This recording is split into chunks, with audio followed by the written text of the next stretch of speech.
You win 0. Yes!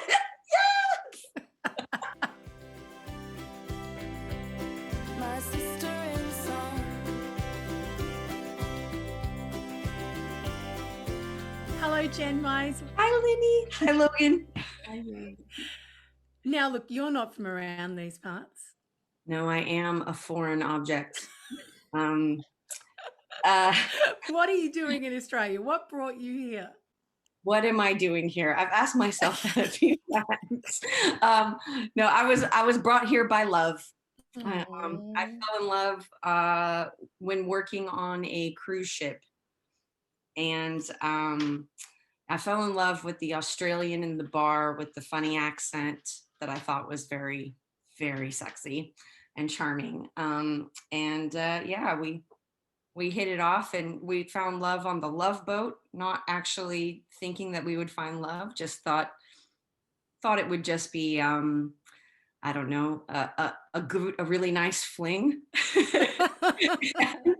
And it became a whole lot more than that. You have so much sass and blues in your voice. But how did you come to country music? Well, I think I've dabbled in a bunch of different genres. And when I started, like, I professionally sang musical theater and a little bit of opera at the very beginning, madrigals, jazz, all these things. And when I started songwriting, I had to actually take a moment to think about, who am I? What do I have to say?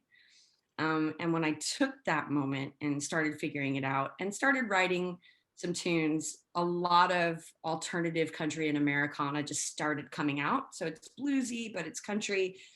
And I realized that that's actually who I am. Like, if you dig into my past, I grew up on a horse property outside of Las Vegas, Nevada in the Mojave Desert. My first job was running the chutes for the steers at rodeo. So country, I wanted to be like a barrel racer, like, really badly. So I think the reason why I went into Americana and alternative country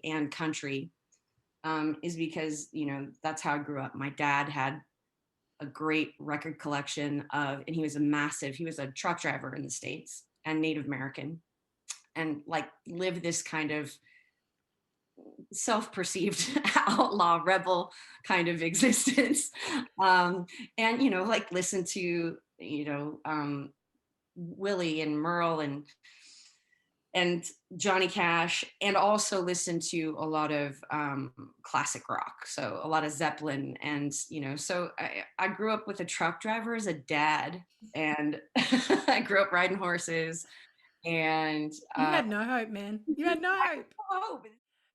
So when you were starting out to write your own songs, who is it you most wanted to be?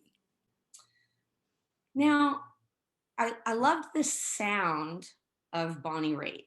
Like, I would do anything for Bonnie. Like, I love I will do anything for you, Bonnie. If she ever asks, I'm gonna just make it all happen for Bonnie. Joni Mitchell is a massive influence on me. I know she's not a country singer, but she's one of the best writers, especially female, but in my opinion, best writers ever. I would put her in the top 5, period, male and female. And I guess I realized that writing songs isn't about being some kind of pseudo intellectual genius. It's about putting some time in, honing craft, about being willing to edit yourself, about being open to taking a moment and go, is that good? Is it better? Is it just different? Is that the best I can do? Instead of thinking you woke up awesome.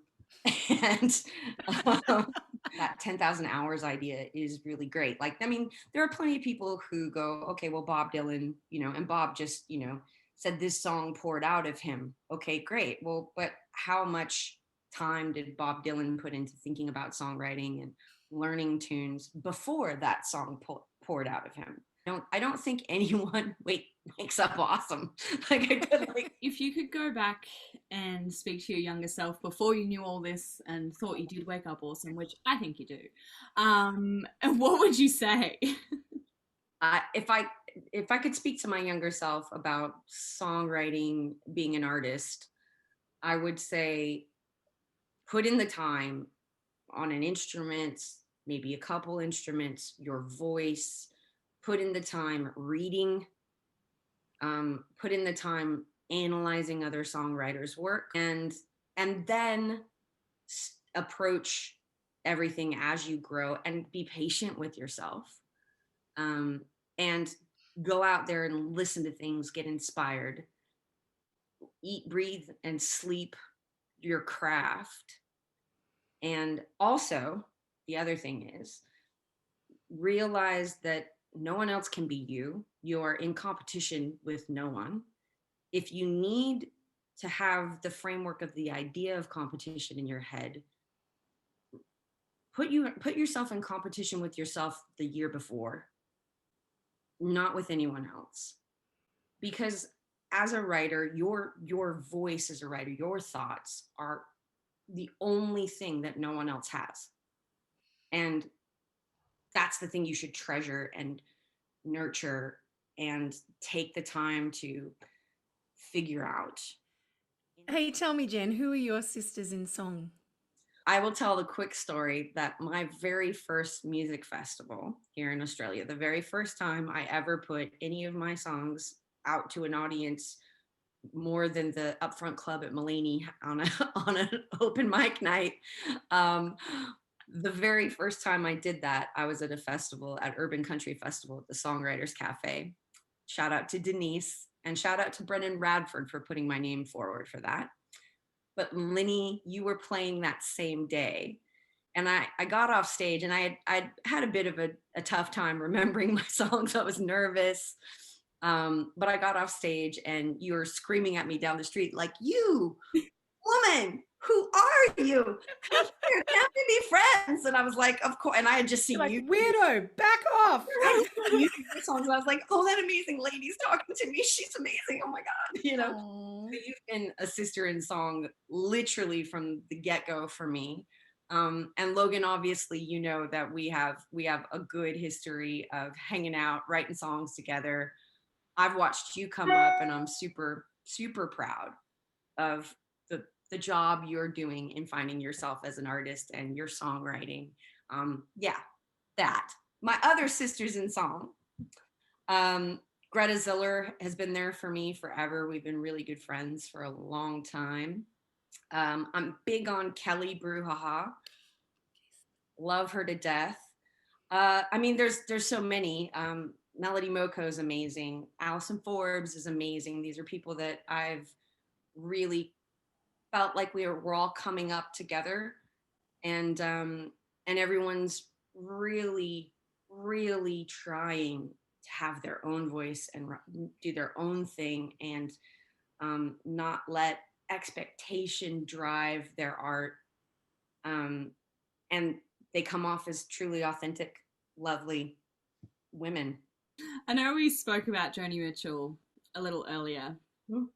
Tell us about like Joni and your love for her music. I think most people get exposed to Joni before they realize they're being exposed to Joni. When I was first exposed to Joni Mitchell, a family friend had bought me a CD back in the time of CDs, folks, for Christmas, and it was a double CD. It wasn't a set, but it was 2 CDs. Joni Mitchell had come out with her hits and misses compilation. So one CD is all the hits, and one CD is all the misses. And I just got so deep into it. I, spent a lot of time driving myself to and from my high school, listening to Joni in the car. And I remember very, clearly the first time I heard the song "A Case of You," I realized that songwriting can be a very high art form.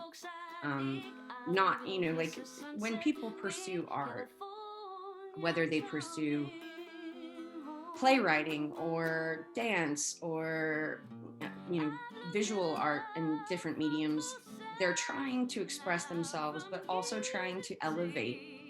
And Joni did that in that song. Particularly for me, it was like an awakening that she elevated layman's language into poetry, and it struck me as the most difficult thing to do, but the most able to meet people where they are, but in an elevated way, not treating your audience as if they're stupid, but not using language that they can't relate to, and making this gorgeous poetry around it. I could drink a case of you and still I'd be on my feet. Oh, you're not right, holy wine. You taste so bitter and so sweet, and I could drink a case of you. Would you be so kind to sing us a song? Just a little bit? Sure, I can definitely do that. Give me one moment. So this one's on the new record that I've got coming out with my band, The Rough and Tumble, which will be coming out this year, which is an awesome 8 pieces soul country rock mix. Think Tedeschi Trucks and Grace Pottery type of stuff, and Bonnie Raitt, but I did throw in a few singer-songwriter tunes, so this is one of them. It's called Hell of a Liar, and I co-wrote this with Jeremy Edwards.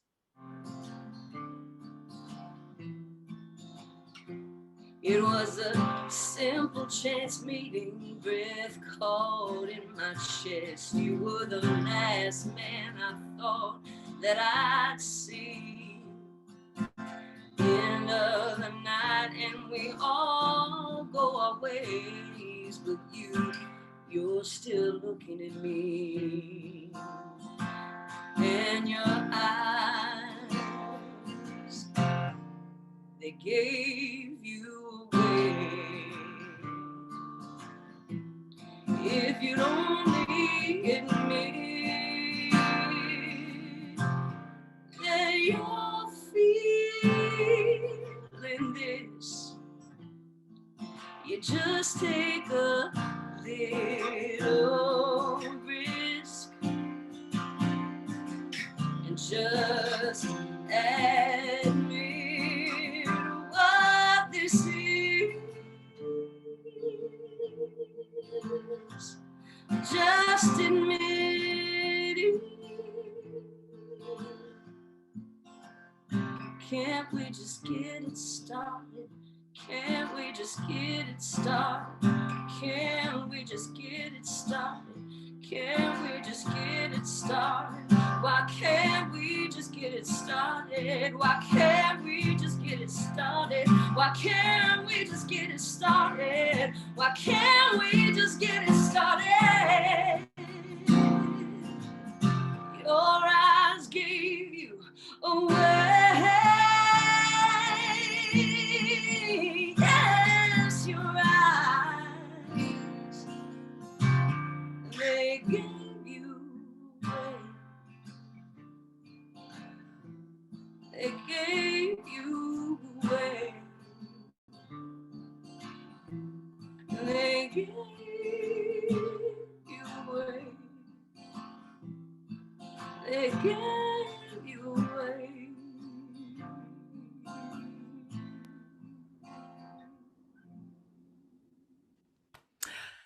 Jen Mize, you are a dream to listen to talk to be with. You're a sister in song, and we love you very much. Thank you so much for having me. Thanks for being here with us, and you have a beautiful day. I will. I'm gonna go get that shit up. Yeah, go get that. Go get that. I'll go get that, and then I'm gonna live my life. What?